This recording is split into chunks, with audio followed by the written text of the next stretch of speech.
So I actually do have a real job, but actually this seems to be what everyone wants to talk about lately. I do own 9 chickens, and I did write a book about it, and it's a pretty hot topic right now. Martha Stewart has chickens. You'll see them in Sunset magazine.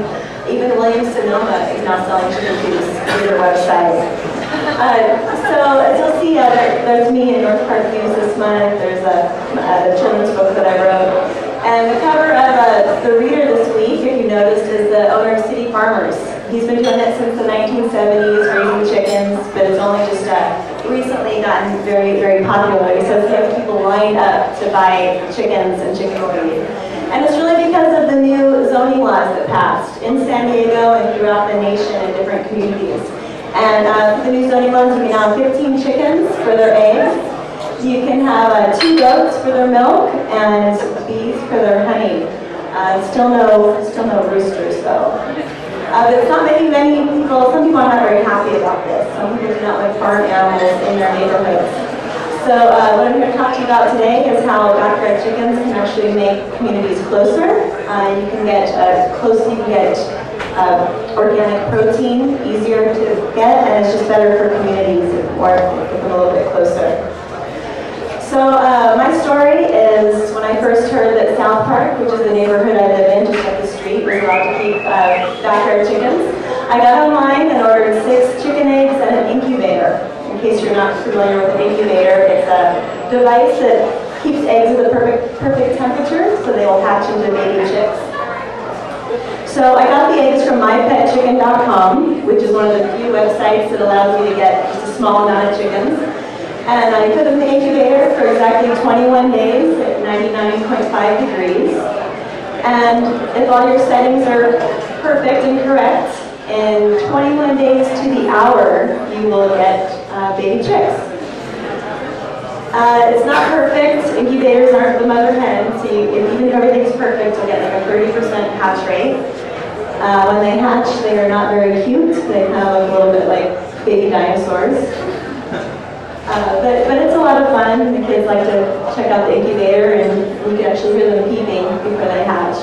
After they hatch, you need to put them in what's called a broder, which keeps them warm until they fluff up. I used a little reptile encounter with a heat lamp, and you keep them in your house for about 6 weeks until they start getting feathers. Once they get their feathers, that's the fun part. You can move them out to a chicken coop, and there's a lot of architects and builders in here, so you can have a lot of fun with the design of a chicken coop. It actually helps them so they can feel safe and lay eggs, keeps them safe from predators, and there's a lot of different options for how you can do that. You can mimic it with the style and of your community, the size of your backyard. Here's some simple examples. These are mobile chicken coops where you can let your chickens graze in different parts of your grass with still keeping them safe. The one in the corner is actually much smaller, so you don't need a really big garden to house them. These are some fancier chicken coops. You can see that a lot of them mimic the character of the neighborhood that they're in. Some of these even have gardens on top. So you can they don't have to be an eyesore. They can actually add to the community and make it a fun place.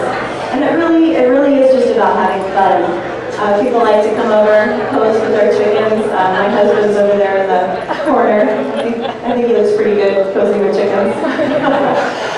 You've seen Howard Blackson earlier. Yeah! He's been known to stop by, pose with some chickens, a little late night. There's a chicken coop on Halloween, a little haunted house.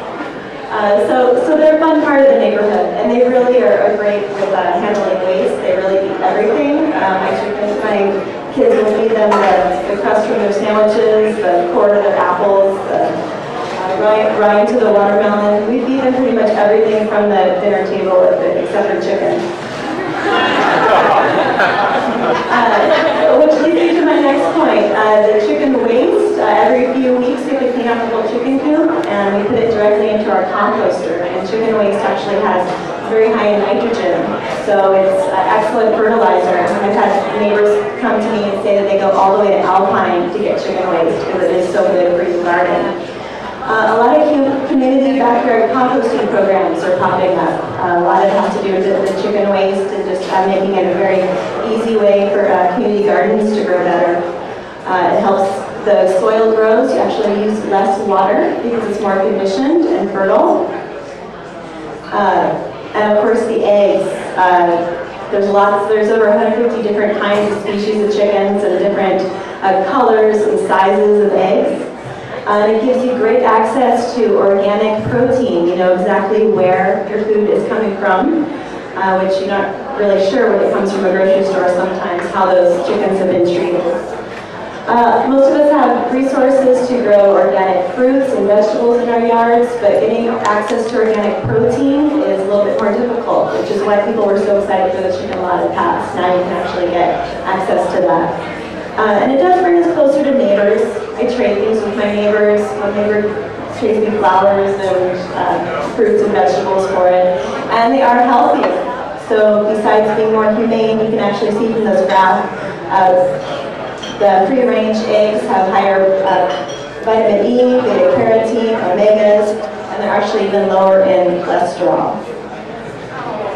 So, but beyond just being healthier, it's just more humane. So the chickens that are usually commercial and store-bought they're pumped full of hormones. A lot of them are on Benadryl to keep them in these close environments, and lots of other antibiotics and things. So it's really about having healthier and more humane ways to get food and taking better care of our natural resources and teaching communities about it. So if you need any more information on me, there's my website, and if you're interested in the book, you can get it at mypetchicken.com, Amazon, City Farmers, and a couple other places.